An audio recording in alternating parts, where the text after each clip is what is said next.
Hello बच्चों, welcome to my YouTube channel Aadi notes. तो आज हम बात करेंगे पीरियाडिक टेबल के लास्ट लेक्चर इलेक्ट्रॉन अफिनिटी के बारे में। ठीक, तो इलेक्ट्रॉन अफिनिटी का मतलब होता है चाहत। तो इलेक्ट्रॉन के प्रति चाहत रखने वाले को हम लोग बोलते हैं इलेक्ट्रॉन अफिनिटी। तो सिंपल सी बात करें इलेक्ट्रॉन अफिनिटी, तो जैसे ये कोई एटम हो गया, ये न्यूक्लियस, ये आपका बैलेंस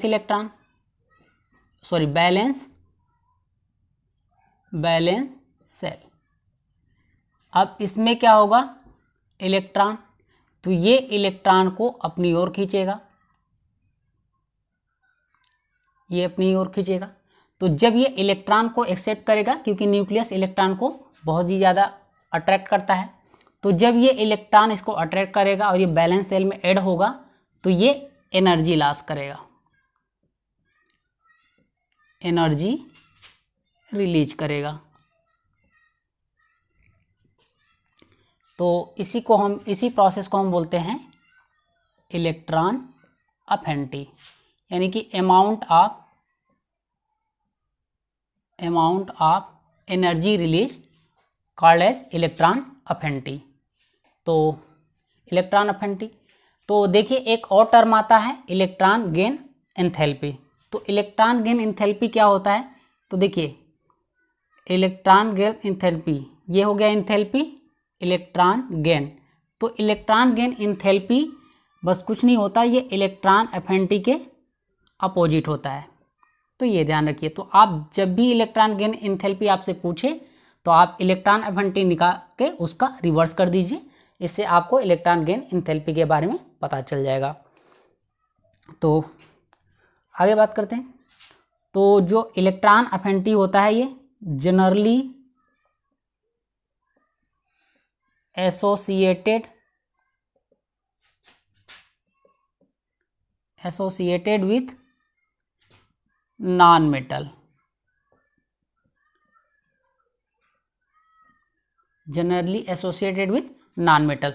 और जो एटम होता है, ये न्यूट्रल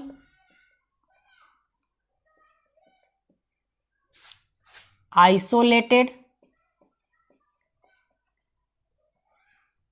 एंड गैसियस फॉर्म में होता है। किस फॉर्म में होता है? गैसियस फॉर्म में होता है। क्योंकि जब भी हम किसी भी एटम के नेचर के बारे में बताना चाहेंगे या निकालना चाहेंगे, तो हमें उसको अलग या न्यूट्रल फॉर्म में लेना होगा, क्योंकि जब वो कंपाउंड फॉर्म में होगा तो उसके बारे में हम सही से डिटेल नहीं निकाल सकते हैं। तो इसलिए हम कैसा लेते हैं? न्यूट्रल, आइसोलेटेड और गैसियस फॉर्म। इस फॉर्म में क्या होता है, एटम सेपरेट होता है, अलग होता है। तो अब आगे बात करते हैं। It is A n electron, it is release energy to when to the added n electron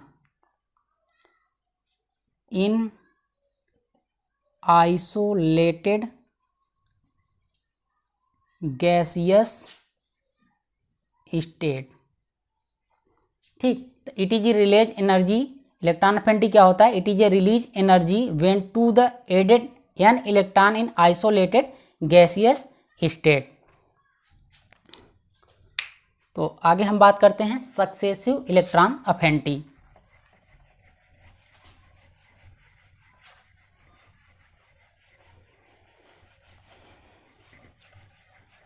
successive electron affinity,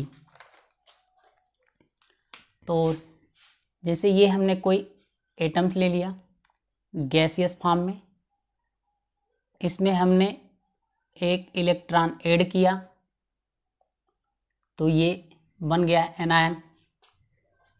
अब देखिए इसमें क्या होगा, आपकी एनर्जी रिलीज होगी। ठीक है, फर्स्ट इलेक्ट्रॉन अफिनिटी क्या होता है? एनर्जी रिलीज होती है। अब आगे इसमें हमने एक इलेक्ट्रॉन और ऐड किया तो ये बन जाएगा डाई एनायन। अब सेकेंड इलेक्ट्रॉन अफिनिटी में एनर्जी देनी पड़ती है, ठीक है, एनर्जी देनी पड़ती है। फर्दर फिर हमने एक इलेक्ट्रॉन ऐड कर दिया, अब ये हो जाएगा -3, तो इसमें भी आपको एनर्जी देनी पड़ेगी। फर्दर हमने इलेक्ट्रॉन ऐड किया तो ये हो जाएगा -4, इसमें भी हमको एनर्जी देनी पड़ेगी, ठीक। तो अब देखिए ऐसा क्यों होता है कि फर्स्ट इलेक्ट्रॉन अफिनिटी जो होती है इसमें एनर्जी रिलीज होती है और बाकी 2, 3 या 4 इनमें क्या होती है, एनर्जी देनी पड़ती है। तो देखिए क्या होता है, इस समय जो एटम होता है इसमें इलेक्ट्रॉन होता नहीं है ज़्यादा, तो इस समय जो होता है यहाँ पे न्यूक्लियस के द्वारा इलेक्ट्रॉन पे फोर्स ऑफ अट्रैक्शन लगता है, तो ये इलेक्ट्रॉन को आसानी से ले लेता है, तो एनर्जी रिलीज करता है। लेकिन जैसे ही इलेक्ट्रॉन बढ़ना शुरू हो जाता है तो अब इलेक्ट्रॉन के द्वारा दूसरे इलेक्ट्रॉन पे रिपल्सन लगने लगता है, तो अब यहाँ पे क्या होने लगता है, फोर्स ऑफ रिपल्सन बढ़ जाता है, तो जिसकी वजह से हमें एनर्जी उल्टा देने पड़ती है। सेम ऐसे ही होता है, जैसे हम इलेक्ट्रॉन ऐड करते जाएंगे रिपल्सन बढ़ता जाएगा, तो जब रिपल्सन बढ़ता जाएगा तो इसके लिए हमें एनर्जी देनी पड़ेगी। तो अब फर्दर जो भी इलेक्ट्रॉन अफिनिटी होगा उसमें क्या होगा, रिपल्सन बढ़ता जाएगा, फोर्स ऑफ रिपल्सन बढ़ता जाएगा, इसलिए हमें इनमें एनर्जी ऐड करनी पड़ेगी। तो अब बात करते हैं कुछ पॉइंट के बारे में। तो 10 फर्स्ट पॉइंट, तो इसमें first electron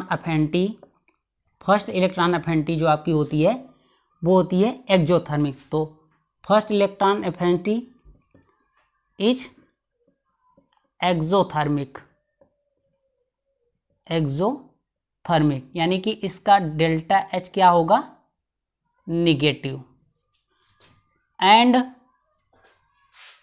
rest all electron affinity क्या होगा, आर एंडोथर्मिक,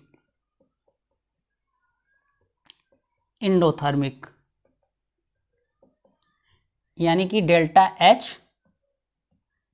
पॉजिटिव, ठीक, डेल्टा H पॉजिटिव। आगे बात करें तो जो इलेक्ट्रॉन अफिनिटी होती है, electron affinity to the measurement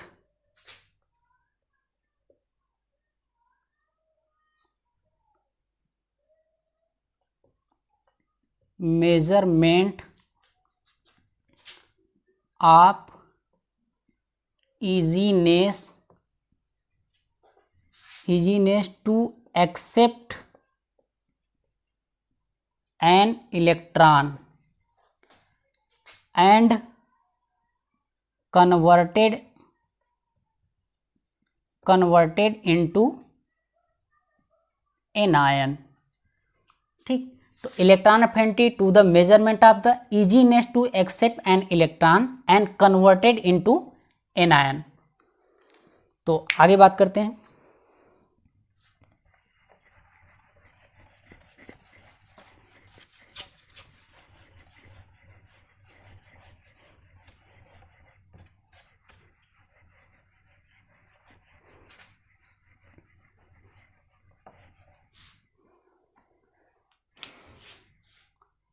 तीसरा पॉइंट, रिएक्टिविटी ऑफ मेटल। तो मेटल की रिएक्टिविटी किस पे डिपेंड करती है, तो मेटल की रिएक्टिविटी डिपेंड करती है, डायरेक्टली प्रोपोर्शनल होता है इलेक्ट्रॉन लूजिंग टेंडेंसी। जो एटम जितनी आसानी से इलेक्ट्रॉन लूज करते हैं उसकी मेटल की रिएक्टिविटी ज़्यादा होती है। तो directly proportional electron losing tendency, इसके क्या होगा, डायरेक्टली प्रोपोर्शनल होगा। और जब इलेक्ट्रॉन आसानी से निकालेगा तो उसकी आईपी कम होगी, यानी कि वो आयनाइजेशन पोटेंशियल के इन्वर्सली प्रोपोर्शनल होगा, आयनाइजेशन पोटेंशियल के इन्वर्सली प्रोपोर्शनल होगा। अब बात करते हैं रिएक्टिविटी ऑफ नॉन मेटल। तो नॉन मेटल, देखिए नॉन मेटल एटम वो होते हैं जो इलेक्ट्रॉन को एक्सेप्ट करते हैं। तो इसका मतलब नॉन मेटल की रिएक्टिविटी डिपेंड करेगी वो जितना ज़्यादा इलेक्ट्रॉन को एक्सेप्ट करेंगे, यानी कि directly proportional electron accepting tendency. अब इलेक्ट्रॉन जितना आसानी से एक्सेप्ट करेंगे उनकी इलेक्ट्रॉन एफिनिटी उतनी ही ज़्यादा। तो अब बात करें इलेक्ट्रॉन एफिनिटी, तो ये डायरेक्टली प्रोपोर्शनल होगा, इलेक्ट्रॉन एफिनिटी डायरेक्टली प्रोपोर्शनल होगा। तो अब बात करते हैं चौथा, और ये इम्पोर्टेंट है, ये इम्पोर्टेंट है। तो ध्यान दिए, जैसे हमने कोई न्यूट्रल एटम लिया, इसमें हमने क्या किया, इलेक्ट्रॉन ऐड किया, तो ये बन जाएगा एनायन। तो इस प्रोसेस को हम लोग बोलेंगे इलेक्ट्रॉन एफिनिटी। अब इसी एनायन से अगर हम इलेक्ट्रॉन निकालेंगे तो ये फिर से न्यूट्रल एटम में आ जाएगा, और इस प्रोसेस को बोलेंगे आईपी, यानी कि आयनाइजेशन पोटेंशियल या आयनाइजेशन पावर। तो देखिए न्यूट्रल एटम में जब हम इलेक्ट्रॉन ऐड करते हैं तो ये एनायन बनेगा, इस प्रोसेस को हम बोलेंगे इलेक्ट्रॉन एफिनिटी। और उसी एनायन से हमने इलेक्ट्रॉन को रिमूव किया तो फिर से ये न्यूट्रल एटम में चेंज हो गया, इसको बोलते हैं हम आयनाइजेशन पोटेंशियल। तो अब ध्यान दीजिएगा, electron affinity of neutral atom बराबर होता है IP, ionisation potential of anion. ये बहुत इम्पोर्टेंट है, इसको आप याद रखिएगा। यानी electron affinity of neutral atom बराबर होगा आईपी ऑफ एनायन, यानी कि आयनाइजेशन पोटेंशियल ऑफ एनायन। तो एक लाइन याद लिख लीजिएगा, इसको लिख लीजिएगा, ठीक है, लिख लीजिएगा। जिस न्यूट्रल एटम का इलेक्ट्रॉन एफिनिटी ज़्यादा, उसके एनायन का आयनाइजेशन पोटेंशियल ज़्यादा। सीधे सीधे और सिंपल भाषा में, जिस न्यूट्रल एटम का इलेक्ट्रॉन एफिनिटी ज़्यादा उसके एनायन का आईपी ज़्यादा। तो बच्चों हम कुछ क्वेश्चन करते हैं, दो क्वेश्चन है आपके। पहला, enthalpy is negative for the process. तो चार ऑप्शन है, इनमें से किस प्रोसेस में एंथैल्पी आपका नेगेटिव होगा। चलिए प्रोसेस को चेक कर लेते हैं। तो पहले प्रोसेस में आपका क्या हो रहा है, O- से O-2 हो रहा है, इसमें इलेक्ट्रॉन ऐड हो रहा है, तो इसमें क्या होगा आपका इलेक्ट्रॉन एफिनिटी। तो इलेक्ट्रॉन एफिनिटी होगा और इसमें कैसा होगा आपका इलेक्ट्रॉन एफिनिटी सेकेंड। तो इसमें क्या होगा आपको इलेक्ट्रॉन एफिनिटी 2, तो इसमें क्या होगा एनर्जी देनी पड़ेगी, यानी कि ये प्रोसेस होगा एंडोथर्मिक। एंडोथर्मिक प्रोसेस होता है तो वो डेल्टा एच क्या होता है उसका पॉजिटिव, तो ये क्या होगा आपका पॉजिटिव।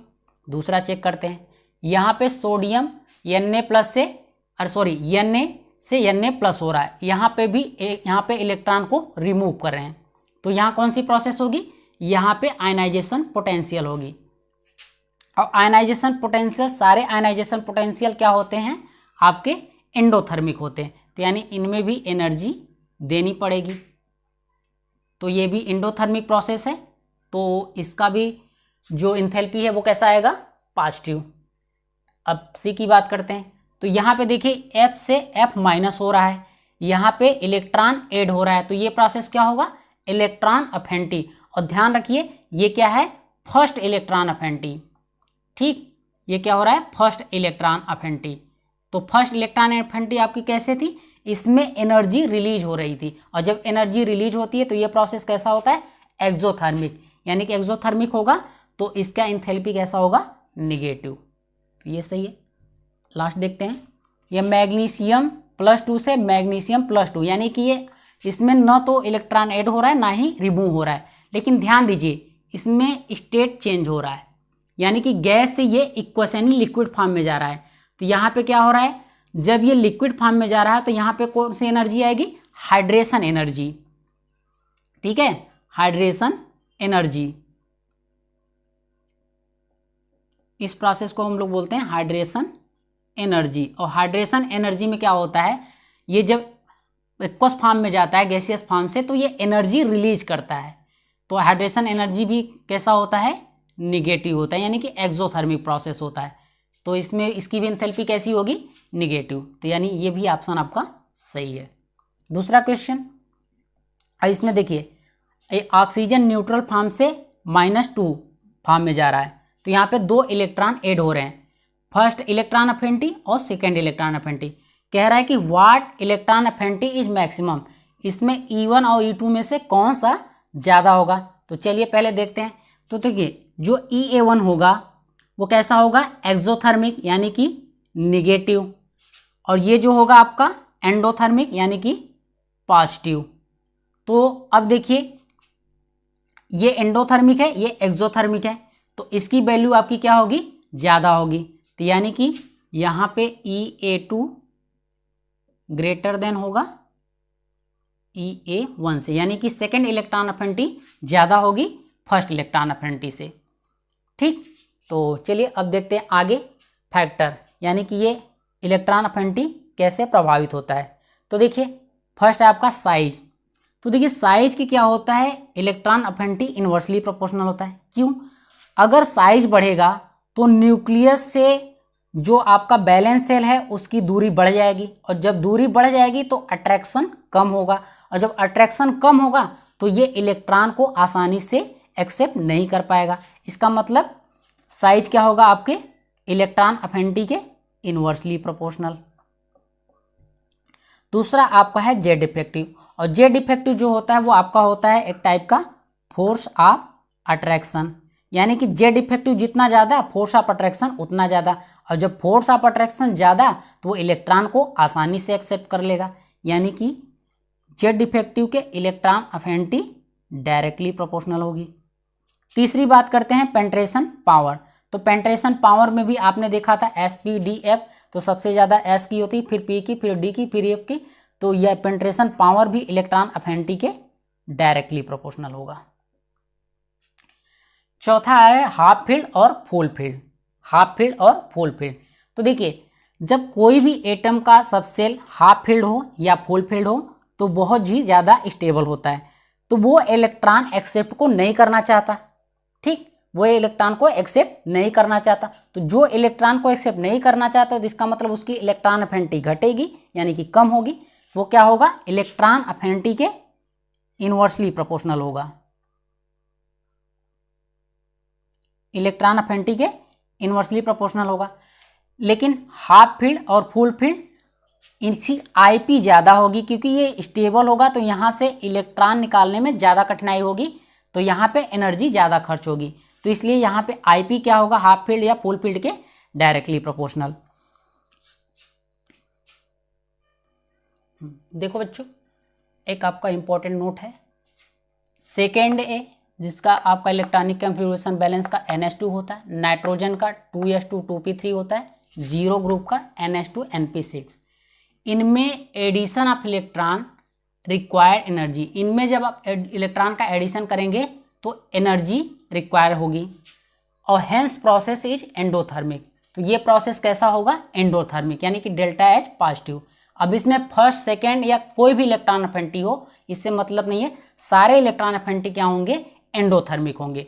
लेकिन अगर नॉर्मली बात करें तो इसका इलेक्ट्रॉन अफिनिटी 0 होता है। तो ध्यान रखिएगा, ये बहुत इंपॉर्टेंट है। इलेक्ट्रॉन अफिनिटी क्या होता है? 0। प्रोसेस जो होती है वो एंडोथर्मिक होती है, इसमें एक्सो नहीं होती है सारे प्रोसेस, ठीक है, चाहे फर्स्ट इलेक्ट्रॉन अफिनिटी करें चाहे सेकेंड, जब भी इलेक्ट्रॉन अफिनिटी अगर करेंगे तो ये सारे प्रोसेस कैसे होंगे? एंडोथर्मिक, यानी कि उनका डेल्टा एच कैसा होगा? पॉजिटिव। लेकिन नॉर्मली बात करें तो इनका इलेक्ट्रॉन अफिनिटी क्या होता है? 0। ठीक, तो अब बात करते हैं ट्रेंड्स, यानी कि ग्रुप और पीरियड में इलेक्ट्रॉन अफिनिटी किस तरह से प्रभावित होगा और ये एक्सेप्शन शो करेगा कि नहीं। चलिए देखते हैं पहले पीरियड में। जब आप पीरियड में लेफ्ट से राइट जाते हैं तो साइज क्या होता है आपका? डिक्रीज करता है। साइज क्या होता है आपका? डिक्रीज करता है। जब साइज डिक्रीज करता है तो फोर्स ऑफ अट्रैक्शन बढ़ जाता है, क्योंकि जेड इफेक्टिव बढ़ता है और जेड इफेक्टिव एक टाइप का फोर्स ऑफ अट्रैक्शन है। फोर्स ऑफ अट्रैक्शन बढ़ जाता है। अब ज़्यादा जब फोर्स ऑफ अट्रैक्शन आपका इंक्रीज करेगा तो जाहिर सी बात है वहाँ पे इलेक्ट्रॉन अफिनिटी यानी कि इलेक्ट्रॉन के प्रति चाहत बढ़ जाएगी, तो यानी कि इलेक्ट्रॉन अफिनिटी भी आपका इंक्रीज करेगा। तो ये तो बात करें पीरियड में, और कुछ एक्सेप्शन है। तो चलिए एक्सेप्शन यहीं पे देख लेते हैं सेकेंड पीरियड में। तो सेकेंड पीरियड में आपका है lithium, beryllium, boron, carbon, nitrogen, oxygen, fluorine और नियान। ठीक, तो चलिए पहले हम इनके बैलेंस इलेक्ट्रॉनिक कॉन्फ़िगरेशन लिखते हैं। तो इसका क्या होगा आपका? 2s1, 2s2, इसका हो जाएगा 2s2,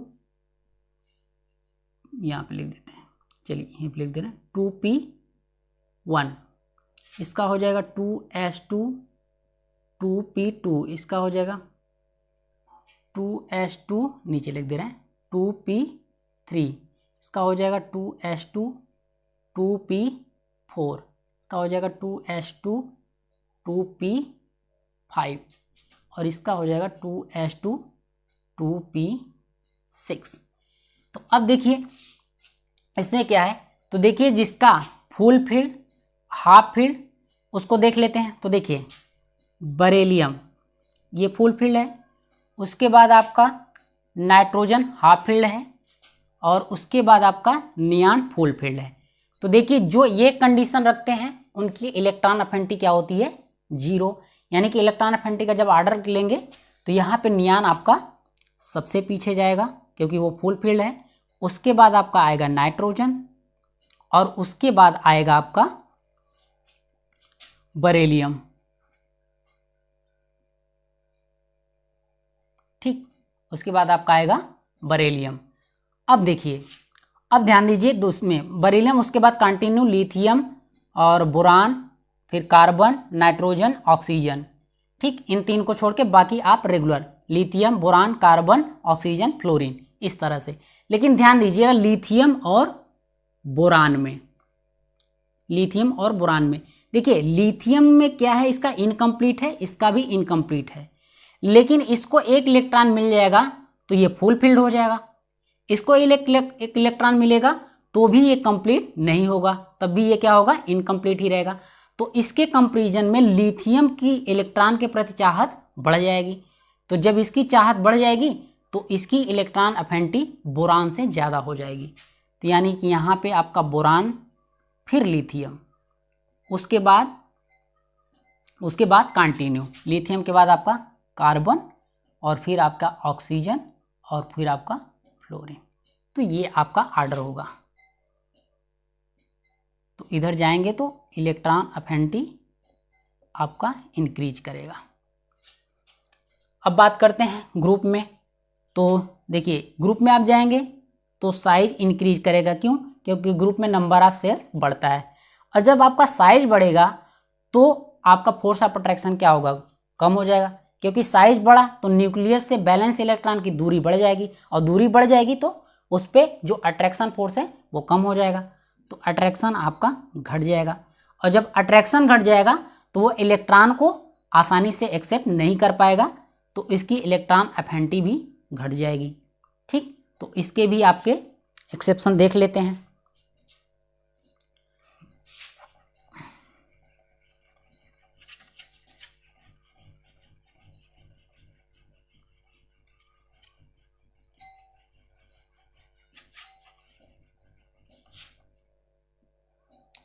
तो ग्रुप में आपका एक्सेप्शन, ग्रुप एक्सेप्शन,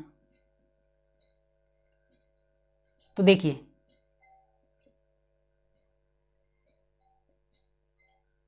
सेकेंड और थर्ड मतलब ग्रुप में सेकेंड और थर्ड पीरियड में आपका होता है।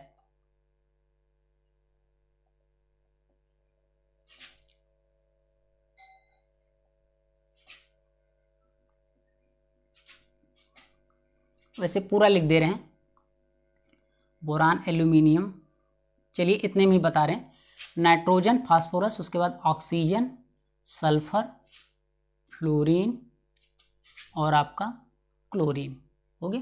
हाँ ठीक है, उधर आपका इनर्ट गैस है, उसकी इलेक्ट्रॉन अफिनिटी 0 होती है।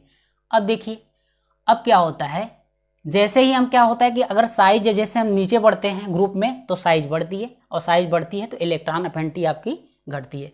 तो उस हिसाब से नीचे अगर आप आएंगे तो इलेक्ट्रॉन अफिनिटी क्या होगी, घटेगी। इस हिसाब से आपका बोरान का ज़्यादा होना चाहिए, कार्बन सिलिकॉन में कार्बन का ज़्यादा होना चाहिए, नाइट्रोजन फास्फोरस में नाइट्रोजन का, ऑक्सीजन सल्फर में ऑक्सीजन का, फ्लोरीन क्लोरीन में फ्लोरीन का, ऐसा होना चाहिए। लेकिन ऐसा नहीं होता है। तो उसका रीजन क्या है कि देखिए ये भी इलेक्ट्रॉन एक्सेप्ट करेंगे, ये भी इलेक्ट्रॉन एक्सेप्ट करेंगे। तो देखिए फ्लोरीन जब इलेक्ट्रॉन एक्सेप्ट करेगा तो इसकी, ये सेकेंड पीरियड का है तो इसकी साइज छोटी होती है, तो इलेक्ट्रॉन तो एक्सेप्ट कर लेता है लेकिन साइज छोटी होने की वजह से आए हुए इलेक्ट्रॉन पे रिपल्सन बहुत ज़्यादा लगता है, और जब रिपल्सन ज़्यादा लगता है तो इलेक्ट्रॉन अफिनिटी को कम कर देता है। सेम बात करें थर्ड पीरियड, यानी कि थर्ड पीरियड के एलिमेंट ग्रुप में, तो जो थर्ड पीरियड के एलिमेंट होते हैं उनकी साइज सेकेंड पीरियड की रिस्पेक्ट में थोड़ी ज़्यादा होती है, तो ये भी इलेक्ट्रॉन को एक्सेप्ट करते हैं, तो इनकी साइज थोड़ी बड़ी होने के कारण ये इलेक्ट्रॉन पे रिपल्सिव फोर्स जो होता है, इलेक्ट्रॉन की वजह से जो रिपल्सिव फोर्स होता है वो कम हो जाता है, और जब कम हो जाता है तो न्यूक्लियस के द्वारा इलेक्ट्रॉन पे फोर्स ऑफ अट्रैक्शन बढ़ जाता है, तो जिसकी वजह से जब ये आसानी से इलेक्ट्रॉन को एक्सेप्ट कर लेते हैं तो इसी वजह से इनका इलेक्ट्रॉन अफिनिटी ज़्यादा होती है। तो यानी सेकेंड और थर्ड पीरियड में अगर ग्रुप में बात करें तो थर्ड पीरियड के एलिमेंट का इलेक्ट्रॉन अफिनिटी ज़्यादा होती है। ठीक, बाकी आपका रेगुलर ट्रेंड होगा। यानी अगर ओवरऑल बात करें तो क्लोरीन की मैक्सिमम होगी electron affinity in periodic table,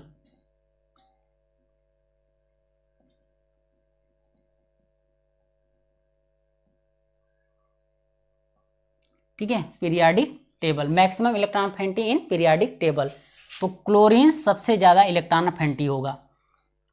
तो उसके बाद देखिए जैसे आपको ऑर्डर करना है तो बैगन, आलू, गाजर इन थैला, ठीक, तो ये आपका था पूरा एलिमेंट। तो देखिए आप क्या होता, ग्रुप में क्या होगा, इलेक्ट्रॉन अफिनिटी घटेगी, तो ये होना चाहिए था आपका। लेकिन देखिए सेकेंड और थर्ड पीरियड में क्या है, एक्सेप्शन है, तो ये आपका रिवर्स हो जाएगा ऐसे। तो यानी कि अब बात करें तो सबसे ज़्यादा एल्यूमिनियम, फिर बोरान, और फिर गैलियम, फिर इंडियम, और फिर आपका थैलियम, कुछ इस तरह से ऑर्डर होगा। तो ये सब का होगा, ये सब में बोरान फैमिली का भी, कार्बन फैमिली का भी, नाइट्रोजन फैमिली का भी, और फ्लोरीन क्लोरीन फैमिली का भी, फ्लोरीन फैमिली का भी। बस आपको थोड़ा सा इसमें एक्सेप्शन है।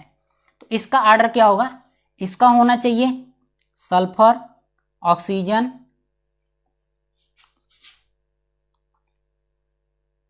ठीक है, टेल्यूरियम, ये होना चाहिए, ठीक है, सल्फर का, फिर ऑक्सीजन का, फिर सेलेनियम, फिर टेल्यूरियम, ये एक्सेप्शन सहित। लेकिन यहाँ नहीं होता, ये ऑक्सीजन का इतनी इलेक्ट्रॉन अफिनिटी कम हो जाती है, ये टेल्यूरियम से भी पीछे चला जाता है। यानी कि इसका ऑर्डर होता है सल्फर, फिर सेलेनियम, फिर टेल्यूरियम, और फिर ऑक्सीजन, ये ऑर्डर आपका सही होता है। तो ये थोड़ा सा आप ध्यान दीजिएगा, कई बार आपका एग्जाम्स में पहुंच चुका है।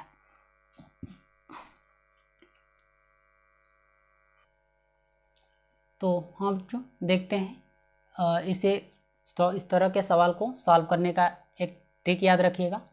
टू कंपेयर इलेक्ट्रॉन अफिनिटी, अगर न्यूट्रल एटम है तो उनमें आप नॉर्मल मेथड यूज करिएगा, नॉर्मल तरीका, और अगर मिक्सचर है तो उसमें फोर्स ऑफ अट्रैक्शन और फोर्स ऑफ रिपल्सन से। ठीक, चलिए अब एक क्वेश्चन है, arrange the element in decreasing order of electron gain enthalpy. तो इसमें 4 ऑप्शन दिए हैं, इनमें इलेक्ट्रॉन गेन एंथैल्पी का ऑर्डर बताना है। तो चलिए पहले हम इसमें दिया हुआ ऑप्शन में इलेक्ट्रॉनिक कन्फिग्रेशन, तो इलेक्ट्रॉनिक कन्फिग्रेशन से हम आप क्या करते हैं, देख लेते हैं ये कौन से एटम का है। तो टोटल इलेक्ट्रॉन काउंट कर लेते हैं, 2 2 4 6 4 10 2 12 4 16। 16 किसका होगा आपका, सल्फर का। 2 2 4 4 8 ये किसका होगा, ऑक्सीजन का। 2 2 4 3 7 ये किसका होगा, नाइट्रोजन का। 2 2 4 5 4 9 ये होगा आपका फ्लोरीन का। तो अब देख लेते हैं इसका, पहले हम इलेक्ट्रॉन अफिनिटी का ऑर्डर बना लें और उसका रिवर्स कर दे तो हमें इलेक्ट्रॉन गेन एंथैल्पी पता चल जाएगी। तो इलेक्ट्रॉन अफिनिटी का ऑर्डर, तो देखिए सबसे ज़्यादा आपका क्या होगा, यहाँ पे देखिए अब ऑक्सीजन का, सॉरी यहाँ पे सबसे ज़्यादा आपका, क्योंकि ये पीरियड में है तो आप देख लीजिए ऐसे, यहाँ पे ये क्या है, ऑक्सीजन सल्फर, सॉरी ये नाइट्रोजन होगा, फिर ऑक्सीजन, फिर फ्लोरीन और ये सल्फर। तो देखिए सब पीरियड में अगर आप जाएंगे तो सबसे ज़्यादा फ्लोरीन का, फिर ऑक्सीजन का, फिर नाइट्रोजन का, लेकिन इनमें बात करेंगे तो सल्फर का सबसे ज़्यादा। तो इसका ऑर्डर होगा आपका फ्लोरीन, फिर उसके बाद सल्फर, फिर उसके बाद ऑक्सीजन और फिर उसके बाद नाइट्रोजन।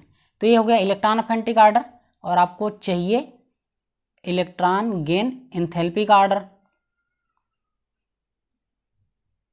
तो इसका रिवर्स कर दीजिए, नाइट्रोजन, ऑक्सीजन, सल्फर और फ्लोरीन। तो इसको देख लीजिएगा, ठीक है, बस इतना।